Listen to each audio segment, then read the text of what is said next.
Salam sejahtera untuk kita semua. Bersama lagi dengan saya Francisca Teresia. Kita ketemu lagi. Kali ini kita akan bersama membahas untuk kelas 12 dari bab 13 dengan judul Menjadi Pelaku Kasih dan Perdamaian. Dan materi yang akan kita bahas pada hari ini terambil dari buku Pendidikan Agama Kristen dan Budi Pekerti yang dikeluarkan oleh Kementerian Pendidikan dan Kebudayaan Republik Indonesia, cetakan tahun 2018. Yang ini ya. Nah, dari buku ini kita akan bersama-sama membahas menjadi pelaku kasih dan perdamaian. Dasar Alkitab yang akan digunakan yaitu dari Yeremia pasal 6 ayat 1 sampai 21, lalu Matius pasal 5 ayat 9 dan juga Roma pasal 12 ayat 18. Nah, pelajaran ini adalah pelajaran yang terakhir dari seluruh rangkaian pendidikan agama Kristen yang diawali sejak peserta didik duduk di kelas 1 sekolah dasar. Yeay, selamat, kalian sudah akan lulus dari pendidikan dasar ya. Tentu harapan kami semua, baik selaku penulis buku dan juga pendidik agama Kristen, adalah kalian semua sudah menyatakan komitmen kalian selaku murid Kristus. Salah satu indikator dari komitmen itu adalah bersedia menjadi pembawa kabar baik dan damai. Pembahasan tentang damai sudah dimulai pada pelajaran 12 yang lalu. Tapi pada pelajaran penutup ini, kalian dan kita semua akan ditantang untuk mewujudkan komitmen kita selaku pengikut Kristus Sang Raja Damai. Wah, ada challenge nih ya. Komitmen itu diwujudkan dalam bentuk pelayanan yang dapat dilakukan sebagai pembawa kabar baik dan damai kepada sesama yang membutuhkan. Sebelum kita mulai, kita mau bersama-sama berdoa terlebih dahulu. Kita mau berdoa. Bapa yang baik, sungguh kami mengucap syukur ya Bapa, karena Engkau telah memberkati kami, sehingga kami dapat bersama berkumpul untuk kami bersama membahas materi pendidikan agama Kristen dan Budi Pekerti pada hari ini bersama-sama. Kiranya Bapak sendiri yang memberkati hati, pikiran, dan juga seluruh keberadaan kami Bapak, sehingga kami dapat memfokuskan diri kami untuk bersama belajar, mengembangkan diri kami, mengembangkan pengetahuan kami, sehingga kami lebih memahami apa yang menjadi kehendak-Mu dalam kehidupan kami. Berfirmanlah Tuhan, berikanlah hikmat kebijaksanaan kepada kami, pengertian dan pemahaman, sehingga kami mampu untuk mengerti apa yang menjadi tujuan dari materi pada hari ini di dalam kehidupan kami. Jalannya pembelajaran mulai dari awal hingga akhirnya pada hari ini hanya kami serahkan di dalam nama Tuhan kami Yesus Kristus, Anak Allah dan juga Juru Selamat kami yang hidup. Amin. Nah, tujuan pembelajaran kita pada hari ini yaitu yang pertama, menjelaskan mengapa Alkitab menekankan pada pentingnya menyampaikan kebenaran terkait dengan kabar baik dan damai sejahtera. Lalu yang kedua, sehingga kita bisa menyebutkan contoh-contoh tentang bagaimana ketidakadilan merajalela dan kasih telah hilang dalam kehidupan modern. Yang ketiga, kita bisa menyatakan kesiapan diri kita untuk menjadi pembawa kabar baik dan damai sejahtera. Ini challenge-nya yang tadi ya. Yang keempat, yaitu kita bisa menyusun program sebagai pembawa kabar baik dan damai sejahtera. Jadi nggak hanya teori aja, tapi kita juga bisa nyusun programnya. Nah, sebelum kita masuk ke dalam materi lebih lanjut, saya minta kalian untuk membaca Yeremia pasal 6, Yeremia pasal 6 ayat 1 sampai 21. Coba kalian baca sebentar, lalu kalian catat dua hal saja yang berkesan dari bacaan Yeremia tersebut. Ya, coba kalian baca dulu Yeremia pasal 6 ayat 1 sampai 21, lalu catat dua hal yang paling menarik atau berkesan bagi kalian dari bacaan tersebut. Sudah? Pasti belum kan? Kalau nunggu kalian baca dari pasal ayat 1 sampai 21 nanti lama ya. Kalian bisa baca nanti. Kita akan masuk dalam uraian materi terlebih dahulu. Kasih dan perdamaian tidak dapat terjadi dengan sendirinya. Semuanya itu membutuhkan usaha dan kerja keras. Kasih dan perdamaian tidak akan tercipta dengan hanya mengucapkan damai sejahtera, atau shalom, shalom. Shalom Haverim, Shalom Aleichem, dan lain sebagainya. Enggak. Harus ada perjuangan. Abigail Disney pada tahun 2013, filantropis, perempuan pengusaha, aktivis masyarakat yang membuat film pendek Pray the Devil Back to Hell. Pray the Devil Back to Hell. Pernah menulis demikian. Perdamaian adalah sebuah proses. Ini bahkan bukanlah sebuah peristiwa atau kejadian. Perdamaian adalah sesuatu yang kita buat, yang kita kerjakan. Perdamaian adalah kata kerja. Perdamaian adalah serangkaian pilihan dan keputusan. Ia harus dipertahankan, diperjuangkan. Perdamaian tidak diam-diam, karena perdamaian itu bergemuruh. Perdamaian dan juga kasih adalah sebuah tindakan, bukan kata benda, tapi kata kerja. Artinya adalah untuk mewujudkan perdamaian dan kasih, kita perlu melakukan langkah-langkah konkret dalam kehidupan kita. Seluruh perbuatan dan gaya hidup kita harus mencerminkan perdamaian dan kasih, sehingga keduanya dapat terwujud dalam masyarakat kita di bumi ini. Kalau ada bunyi ting-ting-ting, nah itu buat perdamaian perut kita, ya. Jadi jangan kaget, ya. Maklum, itu untuk perdamaian juga, ya. Lalu kita akan bersama-sama membahas tentang agama-agama dan kerinduan akan damai. Seperti yang kalian ketahui, kita hidup di Indonesia ini banyak sekali perbedaan-perbedaan yang ada, tetapi kita tetap harus menjaga perdamaian. Yuk kita mau sama-sama bahas. Yudaisme atau agama Yahudi misalnya. Ada yang tahu Yudaisme atau agama Yahudi? Ada yang pernah tahu? Di Surabaya ini ada. Ya, di Surabaya ini ada. Bahkan tempat beribadah mereka pun ada. Ya, besar malah di Surabaya ini. Yudaisme atau agama Yahudi mempunyai konsep shalom, yang berarti damai sejahtera yang didasarkan anugerah Allah kepada manusia dan upaya manusia untuk membangun kehidupan yang baik bersama orang-orang di sekitarnya dan seluruh alam semesta. Tuh, hati-hati yang suka ngomong dikit-dikit shalom, shalom, shalom. Ternyata artinya sangat berat. Ya, jangan asal shalom, tapi ternyata kita suka gibah ngomongin orang, terus suka ngadu domba orang. Hati-hati, berat kata-kata shalom itu ya.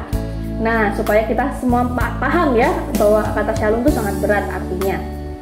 Lalu, agama Kristen banyak mengikuti konsep yang terdapat dalam agama Yahudi. Nama Islam yang kita kenal sebagai sebuah agama didasarkan pada kata salam. Sebuah kata dari bahasa Arab yang memiliki akar kata yang sama dengan kata shalom. Dalam bahasa Ibrani, ya, shalom bahasa Ibrani, salam dalam bahasa Arab. Dengan kata lain, kata Islam juga berasal dari harapan yang sama akan kehidupan yang penuh dengan kedamaian.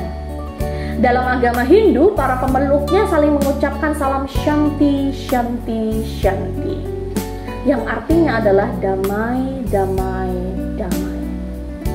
Kehadiran agama-agama dan umatnya tidak secara otomatis menghasilkan kasih dan perdamaian. Manusia perlu berusaha dengan sungguh-sungguh. Pengalaman hidup manusia menunjukkan betapa sering manusia lebih mudah berperang daripada menciptakan perdamaian. Contohnya, dunia pernah mengalami dua perang yang sangat hebat, Perang Dunia yang pertama dan Perang Dunia yang kedua. Setelah dunia hancur, porak-poranda, luluh lantak oleh kedua perang tersebut, negara-negara di dunia membentuk yang namanya Liga Bangsa-Bangsa. Gak lama kemudian Liga Bangsa-Bangsa berganti nama jadi Perserikatan Bangsa-Bangsa yang kita kenal dengan nama PBB. Dibentuk pada 26 Juli 1945 dan piagamnya ditandatangani di San Francisco, Amerika Serikat. Nah, nama saya gak diambil dari nama San Francisco ya. Nama saya diambil dari Santo Fransiskus dari Assisi ya. Hal ini menunjukkan bahwa setiap orang dan setiap kelompok masyarakat itu sangat merindukan perdamaian. Kenapa demikian? Karena manusia itu menyadari bahwa perang cuma bisa menghasilkan kehancuran dan malapetaka. Oleh karena itu, kalau kita kembali kepada agama, kita akan menemukan bahwa setiap agama mengajarkan bagaimana seharusnya manusia itu hidup damai dengan sesamanya. Seharusnya, semestinya, itu saya garis bawahi ya. Bahkan juga dengan seluruh alam ciptaan Allah. Gak hanya dengan sesama saja dia harus hidup damai, tapi dengan alam semesta. Meskipun demikian, kita tidak dapat sangkal bahwa sejarah setiap agama, khususnya agama-agama besar di dunia seperti Yahudi, Kristen, Islam, Hindu, Buddha, juga berisi lembaran-lembaran kelam. Ketika para pemeluknya terlibat dalam tindak kekerasan dan peperangan yang dilakukan atas nama agama, atas nama Tuhan bahkan. Dalam agama Kristen misalnya pernah terjadi perang salib sampai 9 kali antara tahun 1095 sampai tahun 1291. Hampir 200 tahun perang salib ini terjadi. Dalam kurun hampir 200 tahun itu 9 kali terjadi. Ya emang masih belum sepanjang Belanda menjajah Indonesia sih ya, tapi itu udah sangat membawa luka, terutama karena berlangsung di Timur Tengah untuk merebut Yerusalem. Tentu saja orang-orang di Timur Tengah juga mengalami sebuah trauma dan luka yang sangat berat. Nah, perang salib ini ditujukan terutama terhadap orang-orang Islam, tetapi kadang-kadang juga terhadap bangsa Slavia yang bukan Kristen pada waktu itu. Orang-orang Yahudi, orang-orang Kristen Ortodoks Rusia dan Yunani, bangsa Mongol, Katar, orang-orang Hus dan Waldensis atau orang-orang Kristen yang menentang Paus yang merupakan cikal bakal orang-orang Protestan, dan berbagai musuh politik Paus. Antara orang-orang Tamil yang umumnya beragama Hindu dan orang-orang Sinhala yang umumnya beragama Buddha di Sri Lanka, terjadi pertikaian dan peperangan yang telah menelan ribuan korban. Belakangan ini kita juga sering mendengar atau membaca berita-berita tentang berbagai teror dan kekerasan yang dilakukan atas nama Tuhan dan agama. Penyerangan atas gedung World Trade Center di New York City pada 11 September 2001 dilakukan atas nama Tuhan. Demikian pula serangan yang dilakukan oleh sebuah gerakan agama baru, yaitu Aum Shinrikyo, di 5 stasiun kereta api di bawah tanah di Tokyo pada 20 Maret 1995. Kalian udah lahir belum? Kalau belum lahir silahkan cari ya di Google ya beritanya. Anggota kelompok ini berhasil menyebarkan gas sarin yang mematikan. Akibatnya 11 orang tewas dan 5.000-an orang luka-luka. Dalam perang Bosnia, tentara Serbia membunuh dan memperkosa ribuan orang Kroasia, Slovenia, dan Bosnia dengan alasan-alasan keagamaan. Jadi di satu pihak agama-agama mengajarkan perdamaian, tetapi di pihak yang lain para pemeluk agamanya malah lebih sering melakukan tindakan kekerasan atas nama agama, atas nama Tuhan. Kenapa demikian? Bukankah itu semua bertentangan dengan ajaran-ajaran damai di setiap agama? Peperangan dan konflik yang berlangsung dalam sejarah manusia biasanya disebabkan karena keinginan untuk mempertahankan atau merebut sumber-sumber yang langka. Perang Teluk yang pertama yang terjadi tahun 1990 sampai 1991, saya yakin kalian pasti belum lahir. Dan Perang Teluk yang kedua yang terjadi pada tahun 2003 sampai sekarang masih terjadi, bayangkan ya. Karena pihak-pihak yang terlibat memperebutkan sumber-sumber minyak bumi yang sangat penting bagi kehidupan manusia di muka bumi. Perang dan konflik juga dapat terjadi karena kebanggaan semu akan keunggulan bangsa sendiri. Adolf Hitler menyerang negara-negara lain di Eropa karena keyakinannya bahwa bangsa Arya adalah bangsa yang paling unggul dan diberkati Tuhan di muka bumi ini. Mereka ditakdirkan untuk menjadi pemimpin dunia. Begitu pula pembantaian atas 800.000 warga suku Tutsi oleh suku Hutu selama 100 hari di Rwanda tahun 1994. Itu terjadi karena suku Hutu yakin bahwa suku Tutsi itu cuma kecoa yang layak dihancurkan. Parah ya. Perang juga terjadi karena rasa takut yang berlebihan, meskipun gak jelas sejauh mana rasa takut itu bisa dibenarkan. Bayangkan rasa takut yang berlebihan yang belum ada kebenarannya atau masih belum bisa dibenarkan, itu bisa memicu terjadinya sebuah perang. Perang Vietnam tahun 1959 sampai 1975, berapa puluh tahun terjadi. Aneksasi Timur Timur tahun 1975 terjadi karena rasa takut akan bahaya komunis. Saat itu muncul teori domino yang meramalkan akan jatuhnya negara-negara Asia Tenggara ke tangan kekuatan komunis apabila tidak dihalangi dengan menghancurkan kekuatan komunis di Vietnam, Laos, Kamboja, dan Indonesia. Penghancuran terhadap PKI di Indonesia pada awal pemerintahan Orde Baru juga terjadi karena alasan ini. Cuma rasa takut yang berlebihan, tapi nggak jelas kebenarannya. Menakutkan ya. Nah, kita akan melihat apa sih upaya kondisi damai sejahtera, atau apa sih yang dijadikan cara untuk mengupayakan kondisi damai sejahtera. Yang pertama, konflik di Indonesia. Berbagai konflik pernah dan masih berlangsung di Indonesia hingga saat ini. Kita dapat mencatat konflik pada awal pembentukan Republik Indonesia dalam bentuk PRRI, Permesta, Darul Islam, dan lain-lain. Di Aceh dan Papua terjadi konflik karena masyarakat setempat merasa bahwa kekayaan alam mereka dikuras sementara rakyat sendiri tidak mencicipi hasilnya. Di Kalimantan pernah terjadi konflik antara suku Dayak dan Melayu melawan suku Madura yang dianggap terlalu menguasai sumber-sumber ekonomi masyarakat dan tidak menghargai masyarakat setempat. Di Maluku, Halmahera, Poso terjadi konflik-konflik yang diduga terutama didasarkan oleh perebutan kekuasaan sosial, politik, dan ekonomi. Namun kemudian ditutupi dengan alasan-alasan agama. Itu menurut Riono, Dewi, dan Kodir, ya, dan juga Manuputi dan Wati Manela dalam buku-buku mereka. Konflik juga pernah terjadi karena masalah rasial, seperti yang pernah dialami oleh etnis Tionghoa di Indonesia. Sepanjang sejarah bangsa ini baru pertama kali penganiayaan, pemerkosaan, dan pembunuhan dialami oleh ratusan perempuan Tionghoa pada tragedi pada bulan Mei 1998. Peristiwa tersebut merupakan awal keruntuhan pemerintahan Orde Baru. Tetapi peristiwa tragedi Mei 1998 ini memberikan luka yang sangat dalam ya di Indonesia ini. Bahkan luka yang sangat dalam terhadap teman-teman kita, saudara-saudara kita yang memiliki suku Tionghoa atau keturunan Tionghoa. Ada pula konflik-konflik yang terjadi karena alasan-alasan agama. Wujudnya berupa perusakan dan penghancuran rumah-rumah ibadat dan berbagai fasilitas yang terkait. Penangkapan dan pembunuhan terhadap umat dan tokoh agama lain. Halangan dan larangan bagi umat beragama tertentu untuk menjalankan ibadah dan kehidupan keagamaannya. Kejadian-kejadian seperti yang digambarkan tersebut sering kita temukan di surat kabar maupun media massa. Sekelompok orang menganggap dirinya, ajarannya, agama yang dipeluknya sebagai yang paling benar dan satu-satunya yang memiliki hak hidup.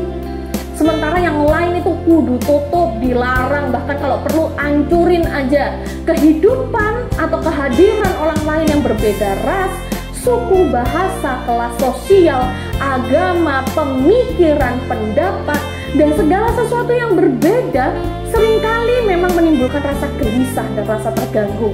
Bahkan kita juga bisa merasa terancam. Coba kita sama-sama menyimak berita berikut ini ya. Coba kalian nanti lihat di samping ini ya. Di sana ditulis Masjid Ahmadiyah kembali ditutup. Ini adalah berita yang dikeluarkan pada 14 Desember tahun 2007. Kalian bisa baca itu ya. Walaupun ini terjadi pada tahun 2007, berita itu tadi terjadi pada tahun 2007, namun hingga tahun 2014 ini, yang lalu maksudnya 2014 yang lalu, kejadian-kejadian serupa tetap muncul. Bahkan tahun 2021 ini pun masih banyak kejadian seperti itu muncul. Isu terkini tentang hal ini adalah mengenai serangan dari IS atau Islamic State. Menurutmu atau menurut kalian, bagaimana sih cara kita mengatasi semua ini? Pas banget ya. Menurutmu atau menurut kalian? Teng teng teng teng teng. Keren kan? Ya. Gimana cara kita mengatasi itu semua? Sambil kalian mencoba memikirkan gimana ya caranya ngatasin itu semua, kita mau berlanjut pada konflik yang berikutnya. Banyak banget nih konfliknya ya. Konflik antara manusia dan kerusakan alam. Perebutan sumber-sumber alam yang terbatas telah menyebabkan konflik antar manusia. Sebaliknya, konflik antar manusia juga menyebabkan rusaknya alam semesta. Ini jadi kayak lingkaran setan. Di masa Perang Vietnam, Amerika Serikat menjatuhkan apa yang disebut agen oranye, yaitu zat-zat kimia yang dimaksudkan untuk menghancurkan tumbuh-tumbuhan di permukaan tanah, sehingga tentara dan gerilyawan Vietcong tidak dapat bersembunyi di hutan-hutan.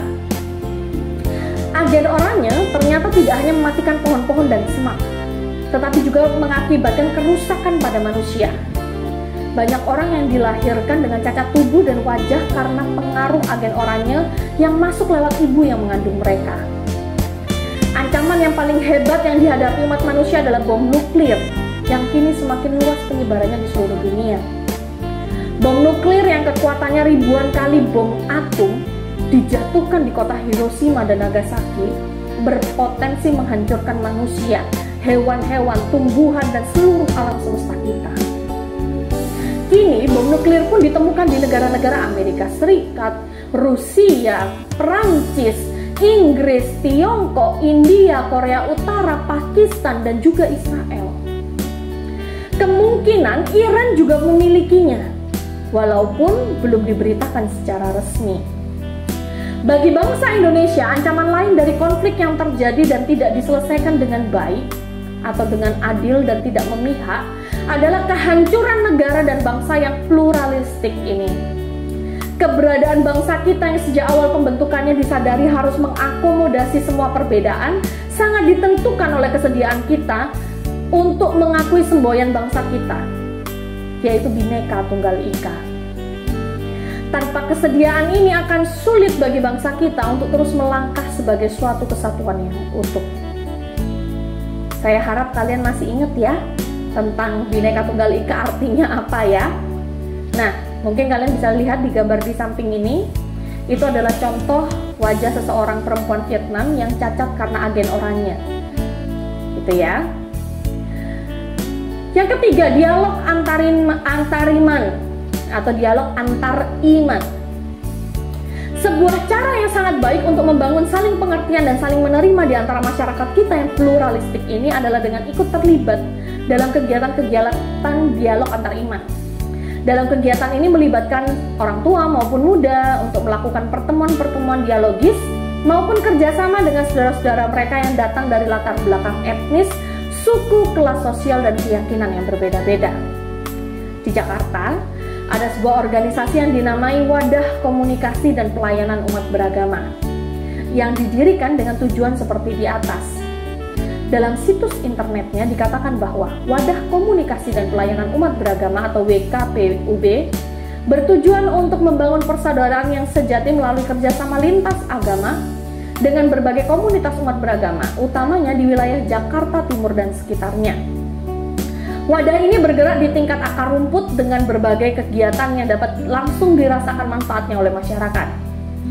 Kegiatan-kegiatan yang pernah dilaksanakan oleh organisasi ini antara lain sebagai berikut: malam kebersamaan antar umat beragama, ceramah tentang ancaman dan bahaya narkoba untuk para pemuda lintas iman, malam peduli anak jalanan, dukungan dan advokasi kepada anak jalanan melalui Rumah Sahabat Anak Puspita.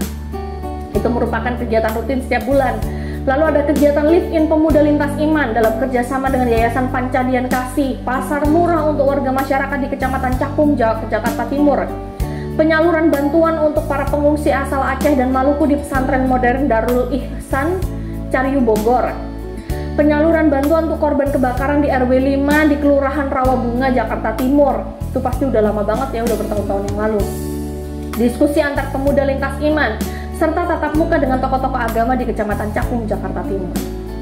Peristiwa yang cukup mengharukan adalah ketika umat yang mewakili berbagai agama dan kepercayaan berkumpul dan berdoa untuk calon presiden Joko Widodo pada saat itu. Isi doa adalah sama, yaitu agar Bapak Joko Widodo diberikan kekuatan dan hikmat untuk memimpin negara dan bangsa Indonesia yang mengalami begitu banyak masalah. Kegiatan-kegiatan seperti di atas tentu akan sangat membantu setiap kelompok untuk lebih saling mengerti kelompok yang lain, menghilangkan atau setidak-tidaknya mengurangi rasa curiga. Sebaliknya, mendorong semua pihak untuk bekerja sama dalam menciptakan rasa damai dan pelayanan bagi pihak-pihak yang sangat membutuhkan. Dalam Amsal 16 ayat 7 dikatakan, jikalau Tuhan berkenan kepada jalan seseorang, maka musuh orang itu pun didamaikannya dengan dia. Ayat ini menjelaskan kepada kita bahwa untuk hidup damai dengan sesama kita, bahkan dengan musuh kita harus hidup dalam jalan yang diperkenan Tuhan. Itu berarti kita didorong, diharapkan, bahkan diwajibkan hidup dalam damai sejahtera Allah dengan sesama kita, bahkan juga dengan orang-orang yang membenci kita. Surat Roma pasal 12 ayat 18 mengingatkan kita sedapat-dapatnya kalau hal itu bergantung padamu, hiduplah dalam perdamaian dengan semua orang. Surat ini ditulis Rasul Paulus kepada jemaat Kristen di kota Roma. Mereka hidup sebagai kelompok minoritas di tengah-tengah mayoritas yang tidak mengenal Kristus dan bahkan memusuhinya. Kepada jemaat ini Rasul Paulus menasehati agar mereka berusaha sebisa mungkin untuk hidup dalam perdamaian dengan orang lain. Mereka tidak perlu takut dan khawatir akan status mereka sebagai kelompok minoritas, tetapi berusaha secara aktif membangun jembatan penghubung antara mereka dengan orang lain, sehingga terciptalah saling pengertian dan keharmonisan di dalam masyarakat. Roma 12 ayat 20 lebih jauh berkata demikian. Tetapi jika seterumu lapar, berilah dia makan. Jika ia haus, berilah dia minum. Dengan berbuat demikian, kamu menumpukan bara api di atas kepalanya. Berdasarkan ayat ini kita belajar bahwa usaha menghadirkan damai sejahtera itu harus dimulai dari diri kita sendiri. Ya, dengan mengusahakan perdamaian, dengan memberikan makan dan minum bagi mereka yang membutuhkan, bahkan bagi orang-orang yang benci kita sekalipun, kita akan mampu menghadirkan kehidupan bersama yang damai. Nah, kalian bisa nanti coba searching ya. Ada grup band Gigi, kalau kalian tahu, vokalisnya namanya Arman Maulana. Grup band Gigi ini ketika sedang masa terorisme banyak terjadi di Indonesia, mengeluarkan sebuah lagu untuk yang merupakan sebuah harapan dari grup band Gigi ini tentang merindukan kedamaian. Saya akan bacakan karena saya nggak bisa nyanyinya ya. Jadi judulnya Rindukan Damai. Bayangkan bila kita bisa saling memaafkan. Bayangkan bila kita bisa saling berpelukan. Tiada perang, kelicikan, tangis kelaparan. Getarkan manusiawi kami, mata dan mata hati kami, agar saling meniti Esa Maha Suci. Ampunkan dan tuntunlah kami, kita semua saling bersaudara. Rindukan damai. Sangat berkesan ya. Nah, setelah kalian mendengarkan atau melihat lagu Rindukan Damai dari Gigi ini, kesan apa yang kamu peroleh dari lagu karya Dewa Bujana di atas? Ya, Dewa Bujana itu gitarisnya Gigi. Dia adalah kakak atau saudara dari Arman Maulana, vokalisnya. Apa yang dimaksudkan ketika nyanyian itu mengatakan kita semua saling bersaudara? Bukankah ini sebuah pernyataan yang sangat dalam maknanya? Kesaksian Alkitab mengajarkan bahwa kita mempunyai satu nenek moyang yang sama, yaitu Adam dan Hawa. Nenek moyang kita bukan yang lain-lain ya, Adam dan Hawa. Itu berarti siapapun manusia yang kita jumpai, sebetulnya dia itu saudara kita. Lalu apa sebabnya kita berperang? Ngapain perang sama saudara sendiri? Mengapa manusia sulit sekali hidup dalam perdamaian? Apakah manusia sudah nggak bisa lagi saling mengasihi? Ada beberapa hal yang dapat dikerjakan sebagai sebuah kegiatan kelompok untuk kalian, ya. Yeremia mengecam para pemimpin agama di Yehuda yang memberitakan damai sejahtera, sementara pada kenyataannya masyarakat hidup dalam keadaan sebaliknya. Ini pada masanya Yeremia. Seberapa jauh apa yang ditemukan Yeremia ini dapat kalian temukan dalam kehidupan kita sebagai suatu bangsa saat ini? Sebutkan contoh-contoh ketika berita tentang perdamaian yang kamu dengar itu ternyata bertentangan dengan kenyataan sesungguhnya. Coba kalian cari ya. Kalian diskusikan bersama. Yeremia juga menemukan bahwa di Yehuda keadilan diputar balikan. Coba kalian ambil contoh-contoh dari kehidupan kalian sehari-hari yang juga menggambarkan situasi yang sama dengan apa yang dilihat oleh Yeremia. Banyak keadilan yang diputarbalikkan, banyak sekali itu kalian kalau lihat contoh-contohnya. Ya, coba kalian lihat salah satu mungkin nenek-nenek yang nggak punya apa-apa, dihukumnya berat banget. Tapi orang yang punya duit, kalau melakukan kesalahan besar, dihukumnya kecil banget, ya. Jadi nggak adil, gitu ya, nggak adil. Atau bahkan keadilan tuh diputar balikan, gitu. Jadi ada sebuah pemfitnahan, yang benar dijadikan salah, yang salah dijadikan benar. Lalu yang ketiga, menurut Abigail Disney, perdamaian adalah sebuah proses. Mengapa demikian? Kenapa kok perdamaian itu disebut sebagai sebuah proses? Mengapa bukan sebuah produk akhir? Apa pula artinya jika dikatakan bahwa perdamaian itu adalah suatu kata kerja? Tadi kan kita sempat membahas ini ya. Nah, coba kalian isi jawab. Kenapa? Yang keempat, telah diuraikan sebelumnya pengalaman sebuah komunitas kecil antar umat beragama di Jakarta. Yang tadi ya, coba kalian maju ke depan lagi ya. Cobalah cari informasi apakah di tempatmu, entah itu di kecamatan, entah itu di kotamu, kabupatenmu, atau RT, RW begitu ya, terdapat komunitas antar umat beragama seperti yang disebutkan di atas. Saya rasa itu banyak sekali, tapi coba kalian temukan ya. Lalu kita akan mencoba untuk berpraktek sebagai pembawa kasih dan perdamaian. Nah, ini susah ini ya. Yang pertama, coba kalian perhatikan. Apakah pemuda atau remaja di gerejamu pernah mengadakan program live-in di komunitas umat beragama lain? Kalau belum, kenapa? Dapatkah kalian bersama dengan beberapa teman memulai sebuah pengalaman dalam komunitas seperti ini? Bisa nggak kira-kira kamu mewujudkan komunitas yang seperti ini? Melakukan live-in di komunitas umat beragama yang lain. Kalau pemuda atau remaja gerejamu sudah pernah melakukannya, coba ceritakan deh, gimana sih pengalamannya? Ya, kalau kalian sudah pernah mengalami itu sendiri, jauh lebih baik. Ya. Lalu yang kedua, apa saja situasi konflik yang terjadi di lingkunganmu? Aktivitas ini dikerjakan dengan mengisi tabel yang berikut ini. Ya, coba dilihat contoh tabelnya ya. Nanti kalian bisa lanjutkan ke bawah.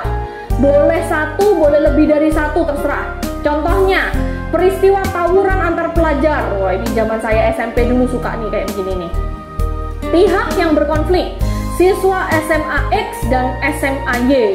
Wah, ya. Tanya sama mama papa, dulu pernah nggak tahu ada tawuran antar pelajar? Nah, penyebab konfliknya apa? Misalnya bersenggolan saat berebut naik bis. Nggak penting ya sebenarnya ya penyebab konfliknya, tapi bisa jadi konflik. Bahkan rebutan pacar aja bisa jadi konflik, ya. Lalu hal yang sudah dilakukan untuk mengatasi konflik, didamaikan oleh polisi yang mempertemukan kedua belah pihak. Nah, hal yang dapat saya lakukan, kalian bisa tuliskan di sana. Saya bisa melakukan apa sih? Manggil polisi, atau kalian yang jadi pihak untuk mempertemukan kedua belah pihak, atau mungkin kalian jadi orang yang teriak-teriak damai sejahtera, tapi nggak ngelakuin apa-apa. Teman-temannya gontok-gontokan, nggak tahu. Kalian tulis di sana. Oke? Next, kita sudah belajar materi ini mulai dari awal sampai akhir. Kan? Nah, oleh karena itu saya akan tutup materi hari ini dengan menaikkan sebuah doa bersama. Kita akan menaikkan sebuah doa bersama, ya. Intinya adalah silahkan kalian nanti akan menyebutkan, saya akan memberikan kesempatan kepada kalian untuk menyebutkan tempat-tempat yang kalian inginkan ada damai dan ada kasih di sana. Boleh lingkungan kalian, boleh sekolah kalian, boleh mungkin kalian tahu di sebuah tempat yang lain sana ada pertikaian, kalian boleh doakan di sana. Nanti saya akan berikan kesempatan. Ya, kalian tinggal menyebutkan tempat-tempatnya aja. Nanti saya akan mengawali dan mengakhiri. Yuk, kita mau bersama-sama berdoa. Kita berdoa. Tuhan, dari masa ke masa Engkau memanggil anak-anak-Mu dan utusan-utusan-Mu untuk menghadirkan kasih dan perdamaian-Mu. Pakailah kami ya Tuhan, agar kami pun dapat menjadi alat kasih dan perdamaian-Mu di tempat-tempat yang akan kami sebutkan satu persatu ini. dengarkanlah Tuhan dan hadirkanlah kasih dan perdamaian di sana. Silakan teman-teman menyebutkan tempat-tempat yang ingin untuk supaya menjadi alat kasih dan perdamaian di sana.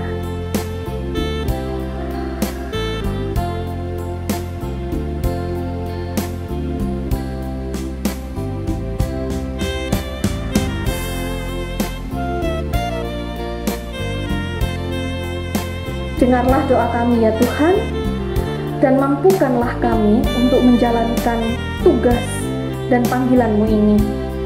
Di dalam nama Tuhan kami Yesus Kristus, kami telah berdoa. Amin. Nah, selamat datang duta-duta damai. Kalian sudah mendoakan tempat-tempat yang merindukan kasih dan merindukan perdamaian. Semoga doa-doa kalian ini diterima oleh Tuhan, didengarkan oleh Tuhan, sehingga tempat-tempat yang kalian sebutkan tadi dapat mendapatkan kasih dan dapat mendapatkan perdamaian. Untuk kita menutup materi kita pada hari ini, mari kita bersama-sama menyanyi Damai di Dunia. Ya, kita akan bersama-sama menyanyikan Damai di Dunia yang ada dalam PKJ atau pelengkap hidup jemaat nomor 267. Damai di dunia. Damai di dunia dan kitalah dutanya.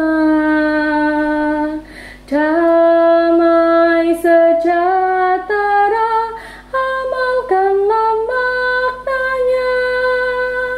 Allah Bapa kita anaknya, rukun bersaudara, penuh bahagia.